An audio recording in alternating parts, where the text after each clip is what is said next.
There is a menace spreading across Britain's road network,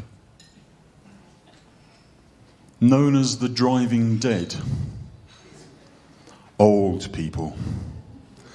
Now, they're not dangerous in the same way that rattlesnakes and Rottweilers are, but you can die of boredom and frustration. But the thing about all these dangerous things in the world is knowing how to spot them. And one of the things is bright colours. Now, when old people retire, they have this sort of conversation because they've got a lump sum of money.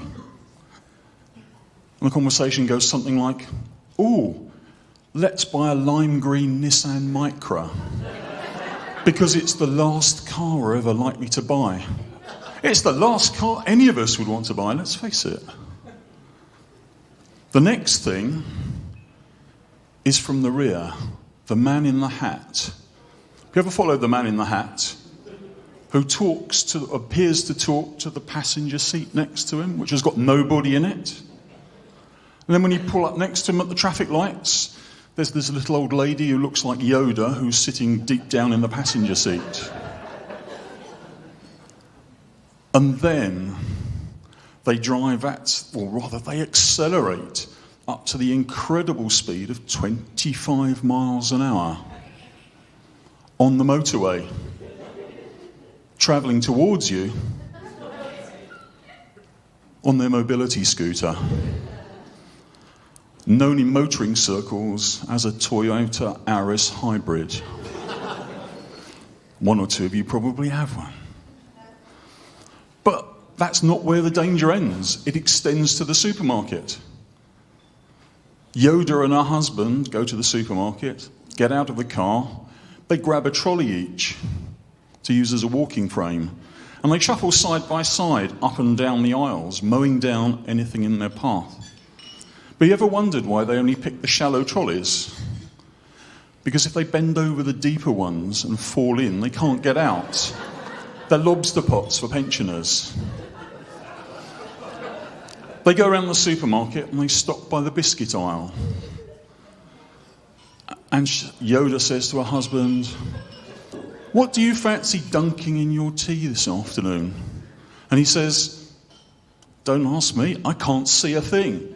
You've just driven to the supermarket." They continue round to Armageddon. Now, Armageddon is the reduced section. If they get there before you, they form a ring of steel all the way round. There's no way you're getting to that quiche, Stilton, and pork pie, none at all. But if you just happen to get there before they do, you feel a nudging in the back of your leg. Is it they can't see you? Or is Yoda just aiming, ready to mow you down in cold blood? But they're not all bad old people. They thoughtfully tape a £1 coin in the back of your birthday card, which means you then have to go round to visit to say thank you for it. So you press the doorbell, wait for ages, and the door opens, and then it hits you. The smell of the Glade plug-in air freshener. This is Lynx for old people. It hides the smell of cats, stale sweat and farts. But speaking of Lynx, have we got any gym bunnies here? If you go to any of these modern gyms, Pure Gym or whatever, other gyms are available, all the teenage lads seem to go in there. They never have a shower, and it's like noon at the OK Corral when they've had a workout. They're squirting each other with Lynx. I know what you're thinking, though. He doesn't go to the gym. This is a finely tuned machine. Heart by Ferrari, lungs by Lamborghini, bodywork by First Bus.